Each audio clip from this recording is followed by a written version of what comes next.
ಬರೀ ಇಡ್ಲಿ ತಿಂದು ತಿಂದು ಬೇಜಾರಾಗಿದ್ರೆ ಈ ಥರ ಒಮ್ಮೆ ಟ್ರೈ ಮಾಡಿ. ತುಂಬಾ ಸಿಂಪಲಾಗಿ ಮಾಡ್ಕೋಬೋದು. ಸಖತ್ತಾಗಿರುತ್ತೆ ಇಡ್ಲಿ ಫ್ರೈ, ಮಸಾಲ ಇಡ್ಲಿ ಫ್ರೈ ಅಂತಲೇ ಹೇಳ್ಬೋದು. ಅದ್ಭುತ ರುಚಿ ಅಂತಲೇ ಹೇಳ್ಬೋದು. ನೋಡಿ, ಈಗ ನಾನು ಒಂದು 4 ಇಡ್ಲಿಯನ್ನು ತೊಗೊಂಡಿದ್ದೀನಿ. ಈ 4 ಇಡ್ಲಿಯನ್ನು ನಾನು ಈ ಥರ ಸ್ಲೈಸಾಗಿ ಕಟ್ ಮಾಡ್ಕೊತಾ ಇದ್ದೀನಿ. ನಿಮಗೆ ಯಾವ ಥರ ಶೇಪ್ ಬೇಕೋ ಆ ಥರ ಶೇಪಲ್ಲೂ ಕೂಡ ನೀವು ಕಟ್ ಮಾಡ್ಕೋಬೋದು. ಈಗ ನಾನು ನೋಡಿ ಈ ಥರ ಶೇಪಲ್ಲಿ ಜಸ್ಟ್ ಕಟ್ ಮಾಡ್ಕೊಂಡಿದ್ದೀನಿ.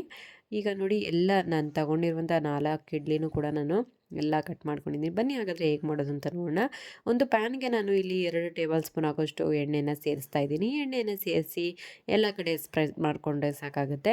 ಎಲ್ಲ ಕಡೆ ಸ್ಪ್ರೆಡ್ ಆದಮೇಲೆ ನಾವೀಗ ಸ್ಲೈಸಾಗಿ ಕಟ್ ಮಾಡಿಕೊಂಡಿರುವಂತಹ ಇಡ್ಲಿ ಪೀಸಸನ್ನು ನಾನೀಗ ಎಲ್ಲ ಕಡೆ ಎಲ್ಲ ಪೀಸಸ್ನು ಕೂಡ ನಾನು ಹಾಕ್ತಾಯಿದ್ದೀನಿ. ಎಲ್ಲ ಪೀಸಸ್ನು ಹಾಕಾದ್ಮೇಲೆ 2 ಸೈಡು ಕೂಡ ನಾವು 2ರಿಂದ 3 ನಿಮಿಷ ಚೆನ್ನಾಗಿ ರೋಸ್ಟ್ ಮಾಡ್ಕೋಬೇಕಾಗತ್ತೆ. ಅದು ಸ್ವಲ್ಪ ಕ್ರಿಸ್ಪಿನೆಸ್ ಬರಬೇಕು. ಕ್ರಿಸ್ಪಿನೆಸ್ ಬರೋ ತನಕ ನಾವು ಅದನ್ನು ರೋಸ್ಟ್ ಮಾಡ್ಕೊಂಡ್ರೆ ಸಾಕಾಗುತ್ತೆ. ಗರಮ್ ಗರಮ್ ಅಂತ ಇರಬೇಕು.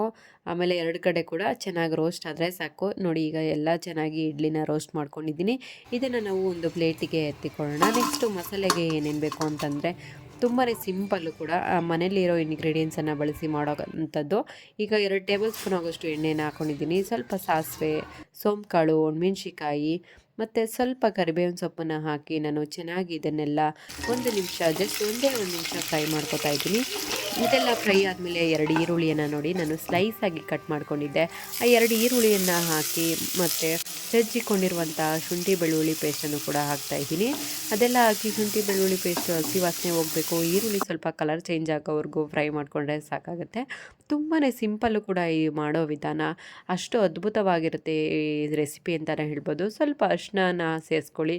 ಅರಿಶಿನ ಸೇರಿಸಿದ ನಂತರ ಇದಕ್ಕೆ ಸ್ವಲ್ಪ ಜೀರಿಗೆ ಪುಡಿ, ಗರಂ ಮಸಾಲ ಮತ್ತು ಖಾರಕ್ಕೆ ಅನುಗುಣವಾಗಿ ನೀವು ರೆಡ್ ಚಿಲ್ಲಿ ಪೌಡ್ರನ್ನ ಸೇರಿಸ್ಕೋಬೇಕಾಗತ್ತೆ.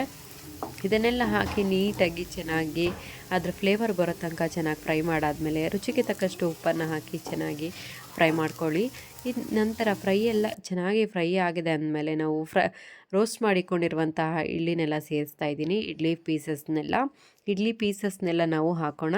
ನೀವು ಬೇಕಾದರೆ ಇಡ್ಲಿ ಪೀಸಸ್ನ ಬರೀ ಹಾಗೇ ರೋಸ್ಟ್ ಮಾಡಿಕೊಂಡು ಕೂಡ ತಿನ್ಬೋದು. ತುಂಬಾ ಕ್ರಿಸ್ಪಿಯಾಗಿರುತ್ತೆ. ಅಷ್ಟೇ, ನೀವು ಇಡ್ಲಿ ತಿಂತಿದ್ದೀರಾ ಅನ್ನೋ ಫೀಲೇ ಆಗೋಲ್ಲ. ಸಖತ್ತಾಗಿರುತ್ತೆ.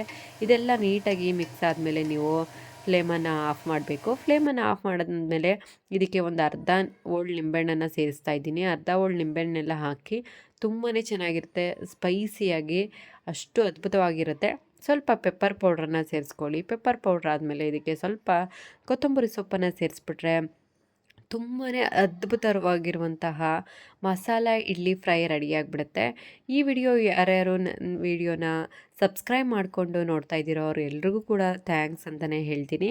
ಯಾರ್ಯಾರು ನನ್ನ ವಿಡಿಯೋನ ಸಬ್ಸ್ಕ್ರೈಬ್ ಮಾಡದೆ ನೋಡ್ತಾ ಇದ್ದೀರೋ ಅವ್ರು ಇವಾಗಲೇ ಪ್ಲೀಸ್ ಸಬ್ಸ್ಕ್ರೈಬ್ ಮಾಡ್ಕೊಳ್ಳಿ ಅಂತ ಹೇಳ್ತಾ, ಈ ವಿಡಿಯೋ ನಿಮಗೆ ಇಷ್ಟ ಆಗಿದ್ರೆ ನಿಮ್ಮ ಫ್ರೆಂಡ್ಸ್ ಫ್ಯಾಮಿಲಿಗೂ ಕೂಡ ಶೇರ್ ಮಾಡಿ. ಹಾಗೆ ಕೊನೆಯಲ್ಲಿ ಒಂದು ಲೈಕ್ ಕೊಡೋದನ್ನು ಮಾತ್ರ ಮರಿಬೇಡಿ. ಬರೀ ಇಡ್ಲಿ ತಿಂದು ಬೇಜಾರಾಗಿರೋರಿಗೆ ಇದು ತುಂಬಾ ಸಖತ್ ಟೇಸ್ಟಿಯಾಗಿರುವಂತಹ ರೆಸಿಪಿ ಅಂತಲೇ ಹೇಳ್ಬೋದು. ಸಿಗೋಣ ನೆಕ್ಸ್ಟ್ ವಿಡಿಯೋದಲ್ಲಿ. ಬಾಯ್, ಟಾಟಾ.